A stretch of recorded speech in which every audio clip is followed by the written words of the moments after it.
Hey, we are so proud to partner with the National Concealed Carry Association as a 10-ring partner. NCCA exists to serve the Second Amendment community by providing a nationwide network of two-way advocates, offer elite self-defense and concealed carry training from the nation's top instructors, and provide rock-bottom prices on the best selection of gear and accessories. You can learn a whole lot more by going to nationalconcealedcarryassociation.com. Hey, so we were talking about picklebacks, Jameson, and a shot of pickle juice? I knew we were coming back. We're coming back to whiskey again.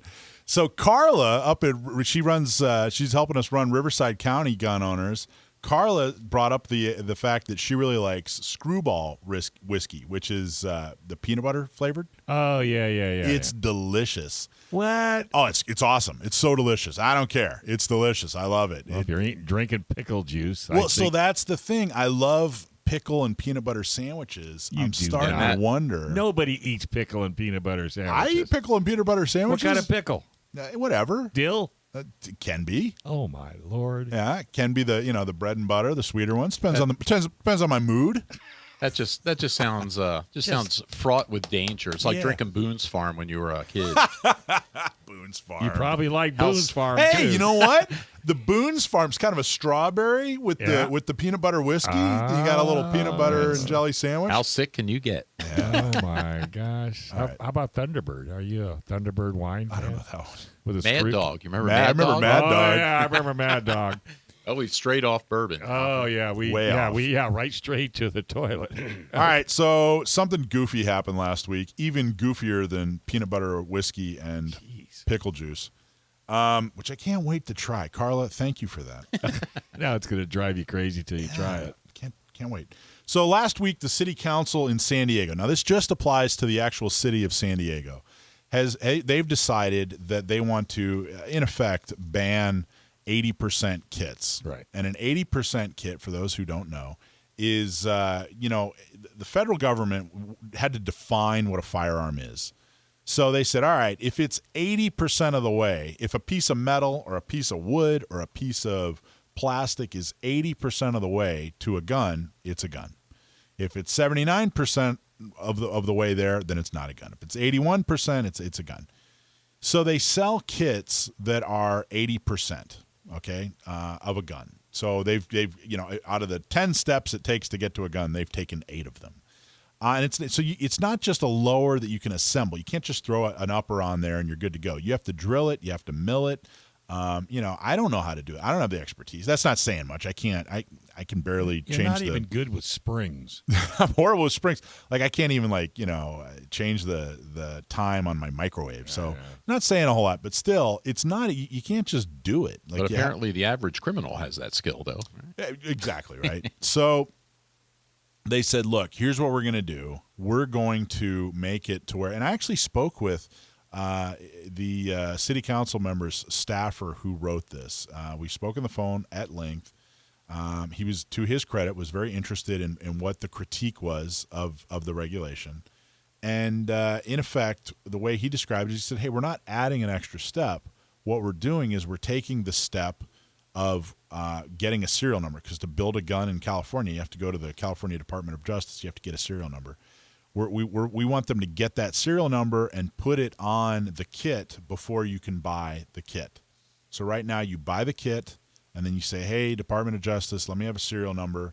And then there are very strict rules, laws that you have to follow in order to get that serial number onto the kit, and then mill the kit out and boom, you have a firearm. You have a home-built firearm.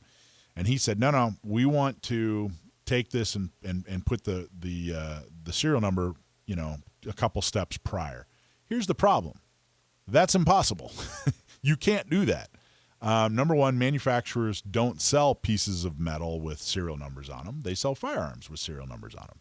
Number two, you can't get the serial number until you have the material. The gun. Yeah, well, it's not a gun until you have the raw material, and you can't have the raw material until you have the serial number. This is, in effect, banning it. So we talked about that. And, gee golly gosh, we just hope people, change the way they do things. And I pointed out the fact there really are just a couple of shops in the city of San Diego that even sell these kits. So there are 17 other cities in the county. There are 57 other counties in the state. There are 49 other states in the union. The city of San Diego banning, metal and parts and pieces. Yeah, parts and pieces that aren't firearms. It's not going to do anything. All you got to do is go, a couple miles that way and purchase it there.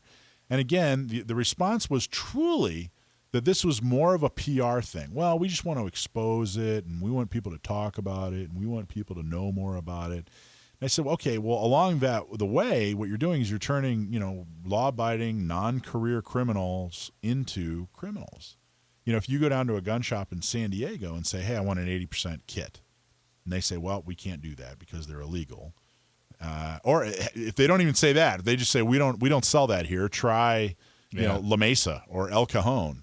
And they, okay, great, thanks. And they go buy it in La Mesa or El Cajon. They take it back to their home, and they get busted. But they don't even have to put it together. Just possession of this thing, and they could get busted. Now the question, everybody always says, well, I'm not going to get busted.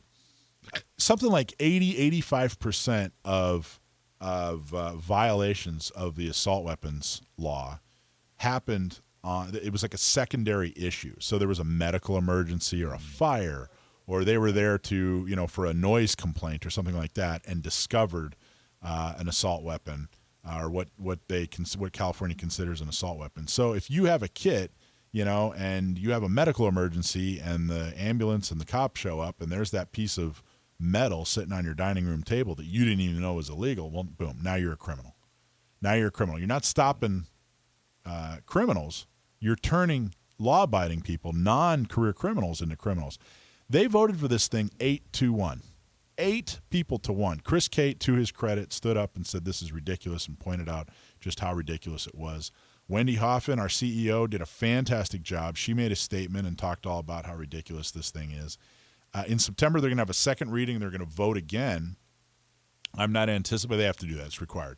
I'm not anticipating changing any votes. It's going to be another 8-1 vote. We'll get everybody to show up. You need to show up. You need to. You actually don't even have to show up, by the way. It's all done via Zoom because of COVID. They're still Zooming.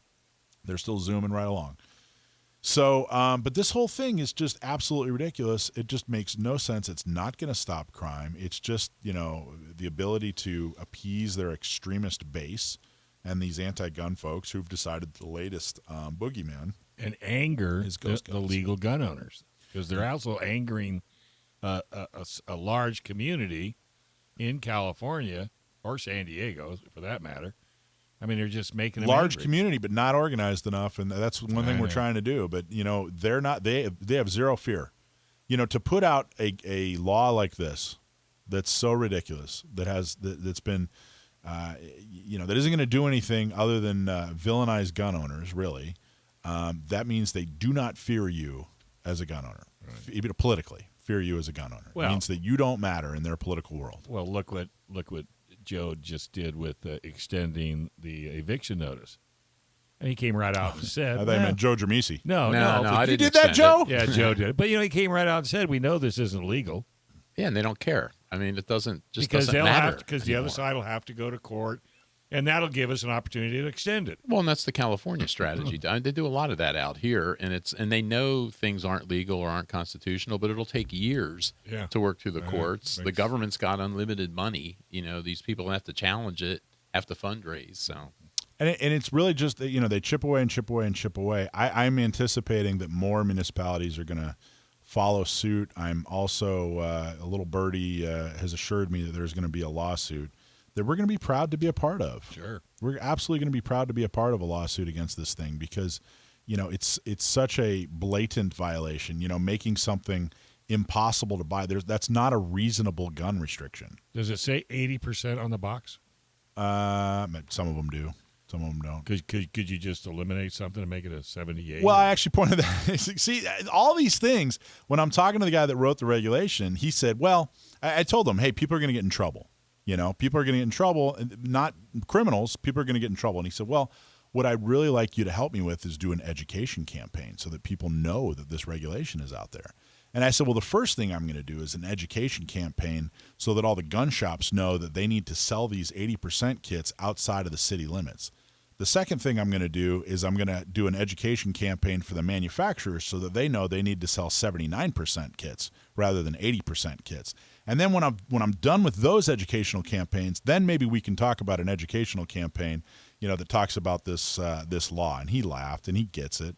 But the thing is they don't care. They don't fear us yet, especially in the city of San Diego. Now, that's not true in some other cities, not true in other parts of California. But when it comes to the city of San Diego, they don't fear us enough yet, and it's because not enough. They will, and it's not because not enough people are not taking political action. Now we're going to show up. I think it's September 14th. Get on our email list. We need you to become a member. We need you to voice your concerns. We need you to show up. And again, this time you don't even have to show up.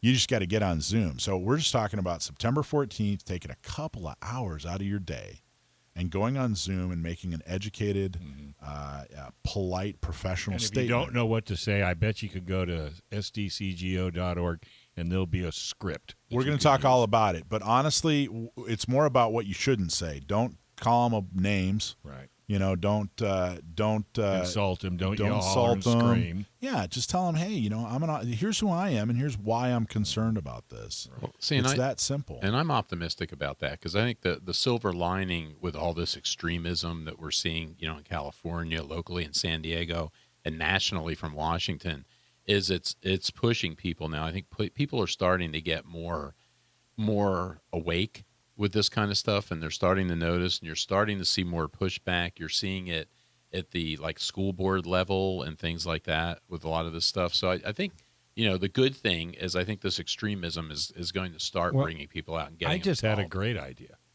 Have you ever thought about going down and getting 8 kits and taking the kits to these people and say, go home, put a gun together, and let's talk about it. I know. I'll give you the weekend. They're not going to be able to do it. I'll give you a $25 Home Depot gift card. If you can put one of these together. And then I'll give you the weekend, and then you come back with a gun. I dare you. But they're not going to be able to. But it's not about that. It's about making us bad guys. But they make it sound like you can buy that kit, and a 12-year-old can do it. So go to San Diego County Gun Owners.com. We need you to join. We need you to support us. We need you on our email list. We need you to make sure that your voices are heard. Thanks for watching this clip from Gun Owners Radio. You can watch us live every Sunday from 4 to 6 p.m. California time, right here on our YouTube channel, or if you're in the San Diego area, you can listen to us on 1170 a.m. We're also available on your favorite podcast platform for free. Don't forget to like and subscribe so that you can help restore and protect the Second Amendment, not just in California, but across the country.